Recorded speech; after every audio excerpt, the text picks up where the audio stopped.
머릿속 목소리. 내가 처음으로 짧은 자각을 경험한 것은 런던 대학교 1학년 학생일 때였다. 그 당시 나는 일주일에 2번, 대개 아침 출근 시간이 끝난 9시 무렵 지하철로 대학 도서관에 가는 것이 습관이었다. 한 번은 지하철에서 30대 초반으로 보이는 여성이 내 맞은편에 앉았다. 그때까지 몇 차례 본 적이 있는 여성이었다. 누구든지 그 여성에게 관심을 기울일 수밖에 없었다. 지하철은 10,000원이었지만 그 여성의 양옆 자리에는 아무도 앉지 않았다. 이유는 분명했다. 그 여성이 어딘가 정상으로 보이지 않았기 때문이다. 그녀는 몹시 긴장이 있었고 무엇인가에 화가 난 듯 큰 소리로 쉴 새 없이 혼잣말을 하고 있었다. 자기 머릿속 생각에 몰두한 나머지 사람들이나 주변 상황을 전혀 의식하지 못하고 있는 것 같았다. 머리가 밑을 향하고 왼쪽 아래를 비스듬히 쳐다보며 텅 빈 옆 좌석 누군가에게 말을 하고 있는 것처럼 보였다. 혼잣말의 정확한 내용은 기억나지 않지만 이런 식의 독백이었다. 그러니까 그 여자가 나한테 말했어. 그래서 내가 그 여자한테 말해줬지. 당신은 거짓말쟁이라고. 어떻게 감히 나를 비난할 수 있냐고. 언제나 나를 이용하는 건 당신이잖아.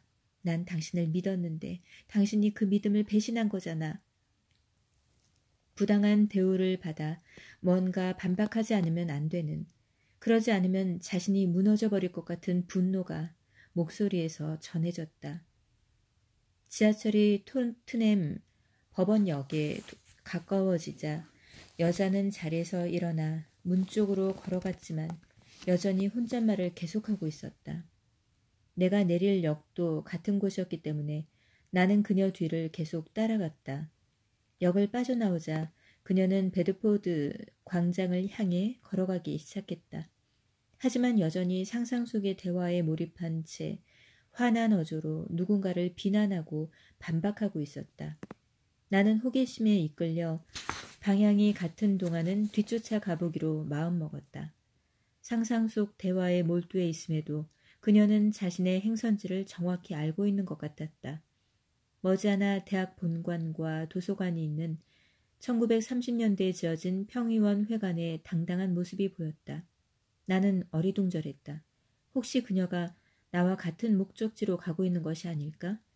정말로 그녀는 평의원 회관을 향하고 있었다. 교수일까? 학생일까? 혹은 사무원일까? 사서일까? 아니면 심리학자의 연구 프로젝트에 참가한 피실험자일까? 답은 알 수 없었다.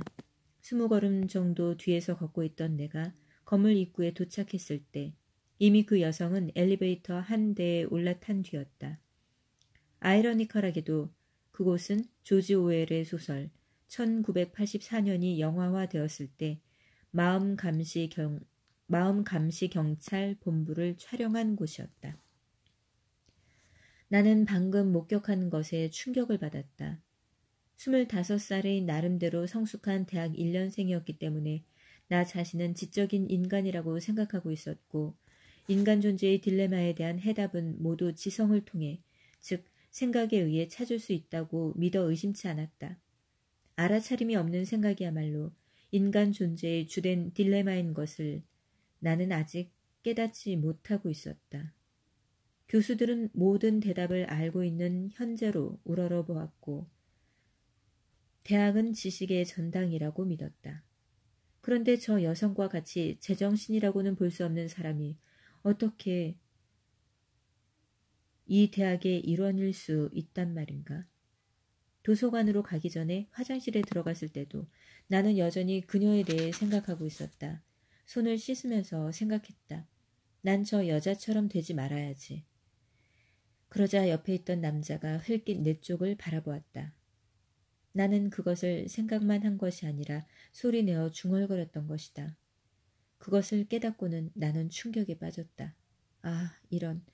난 이미 그 여자처럼 되었군. 나의 마음도 그녀의 마음처럼 끊임없이 활동하고 있지 않은가. 우리 사이에는 오직 작은 차이밖에 없었다. 그녀의 생각 배후에 자리 잡고 있는 지배적인 감정은 분노인 듯 했다. 나의 경우에는 대부분 불안이었다. 그녀는 생각을 소리내어 말했고 나는 대개 머릿속에서 생각했다. 만약 그녀가 미친 것이라면 나를 포함한 모두가 미친 것이다. 단지 정도의 차이만 있을 뿐이었다. 한순간이었지만 나는 자신의 마음으로부터 물러나 더 깊은 시점에서 있는 그대로 그것을 바라볼 수 있었다. 생각에서 알아차림으로의 짧은 전환이었다. 나는 아직 남자 화장실에 있었지만 혼자만 남아서 거울에 비친 나 자신의 얼굴을 보고 있었다. 나 자신의 마음으로부터 분리된 그 순간 나는 웃음을 터뜨렸다.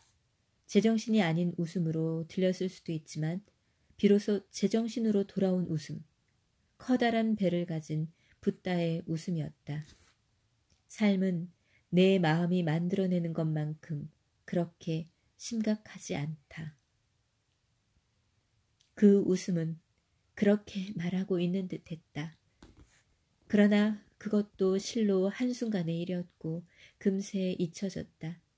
그로부터 3년 동안 나는 나 자신의 마음에 완전히 동일화되어서 불안하고 우울한 상태로 나날을 보냈다. 자각이 다시 돌아온 것은 자살의 고비까지 간 후의 일이었으며 이번의 깨달음은 짧은 순간의 경험 이상의 것이었다. 나는 강박적인 생각과 마음이 만들어낸 허구의 나로부터 완전히 자유로워졌다. 앞에서 말한 사건으로 나는 최초로 자각을 잠시 경험했을 뿐 아니라 인간 지성의 절대적 유효성에 대한 의심을 처음으로 내 안에 심게 되었다. 그로부터 몇 달 뒤 이 의심을 더욱 강화하는 비극적인 사건이 일어났다. 어느 월요일 아침 깊이 존경하던 교수의 강의에 출석했을 때 그 교수가 주말에 총으로 자살했다는 사실을 알게 되었다. 나는 몹시 놀랐다. 매우 존경받고 모든 해답을 알고 있는 것처럼 보였던 교수였다. 그러나 나는 아직 생각을 일구는 것 이외의 다른 선택을 바라볼 수 없었다. 생각은 의식의 아주 작은 측면에 지나지 않음을 아직 깨닫지 못했고 에고에 대해 아무것도 몰랐으며 더구나 그것을 자기 안에서 감지하는 일은 아직 할 수 없었다.